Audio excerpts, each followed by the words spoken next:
Hi, അപ്പം ഇന്ന് ഞാൻ ഉണ്ടാക്കിയിട്ടില്ലേ കാടമുട്ട വെച്ചിട്ട് നല്ലൊരു കാടമുട്ട മസാലയാണ് കേട്ടോ.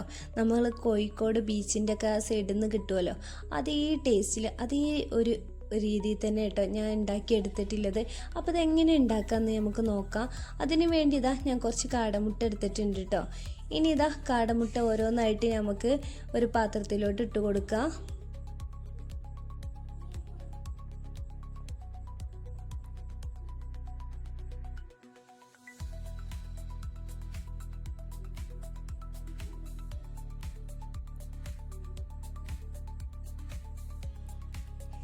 അപ്പോൾ കാടമുട്ടൊക്കെ ഞാൻ പാത്രത്തിലോട്ട് ഇട്ട് കൊടുത്തിട്ടുണ്ട് കേട്ടോ. ഇനി ആ കാടമുട്ട മുങ്ങി നിൽക്കുന്ന രീതിയിൽ തന്നെ ഞാൻ വെള്ളം ഒഴിച്ച് കൊടുത്തിട്ടുണ്ട്. ഇനി ഒന്ന് വേവിച്ചെടുക്കാം. അപ്പോൾ അത് വെന്തിട്ടുണ്ട് കേട്ടോ. അപ്പോൾ വെന്തപ്പോൾ ഞാൻ ഗ്യാസൊക്കെ ഒന്ന് ഓഫാക്കിയിട്ടുണ്ട്. പിന്നെ അതിൻ്റെ തൊലിയൊക്കെ ഒന്ന് കളഞ്ഞെടുത്തിട്ടുണ്ട് കേട്ടോ.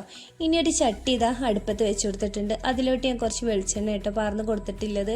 ഇനി അതിലോട്ട് ഞാൻ പട്ട കറിവേപ്പില ഇട്ട് കൊടുത്തിട്ടുണ്ട് കേട്ടോ. പിന്നെ ഞാൻ സവാള ചെറുതാക്കി നുറുക്കിയെടുത്തതാട്ടോ ഇട്ട് കൊടുത്തിട്ടുള്ളത്. ഇനി അതൊന്ന് വാടി വരട്ടെ. അതിന് വേണ്ടി ഇടയ്ക്കിടയ്ക്ക് ഇങ്ങനെ ഇളക്കി കൊടുക്കുന്നുണ്ട് കേട്ടോ. ഞാൻ തീ സിമ്മിലാണ് ഇട്ട് വെച്ചിട്ടുള്ളത്. ഇനി അതിലോട്ട് 2 വറ്റൽമുളക് കേട്ടോ ഞാൻ ഇട്ട് കൊടുത്തിട്ടുള്ളത്. ഇനി തക്കാളിയും കൂടെ ചേർത്ത് കൊടുക്കുക. എന്നിട്ട് നന്നായിട്ട് തന്നെ വഴറ്റിയെടുക്കണം കേട്ടോ.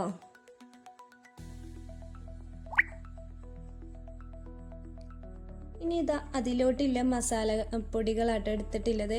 മഞ്ഞൾ, മുളക്, കുരുമുളക് പൊടി, ആവശ്യത്തിനുള്ള ഉപ്പ്, അതുപോലെ തന്നെ മുട്ടയുടെ മസാലപ്പൊടി കേട്ടോ ഇട്ട് കൊടുത്തിട്ടുള്ളത്. അപ്പം അതും കൂടെ ഇട്ട് കൊടുത്ത് നന്നായിട്ട് തന്നെ വഴറ്റിയെടുക്കുക.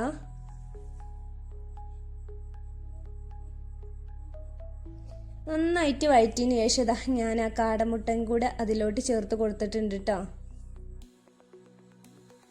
നന്നായിട്ട് മുട്ടൊന്ന് പൊട്ടിപ്പോവാത്ത രീതിക്ക് ആ മസാലയൊക്കെ എല്ലാ ഭാഗത്തും ആവുന്ന രീതിയിൽ ഒന്ന് ഇളക്കിയെടുക്കുക.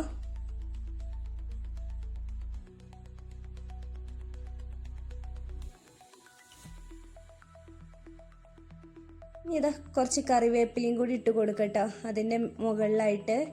ഇനി കുറച്ച് മല്ലിച്ചപ്പും കൂടെ ചേർത്ത് കൊടുക്കുക.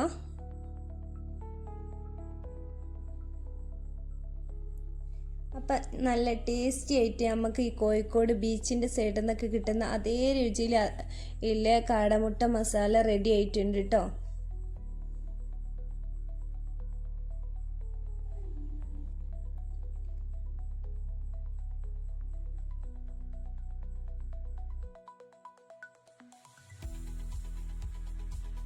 അപ്പോൾ നിങ്ങൾക്ക് എൻ്റെ വീഡിയോ ഇഷ്ടപ്പെടുകയാണെന്നുണ്ടെങ്കിൽ ലൈക്ക് ചെയ്യുക, ഷെയർ ചെയ്യുക, കമൻറ്റ് ചെയ്യുക, സബ്സ്ക്രൈബ് ചെയ്യുക.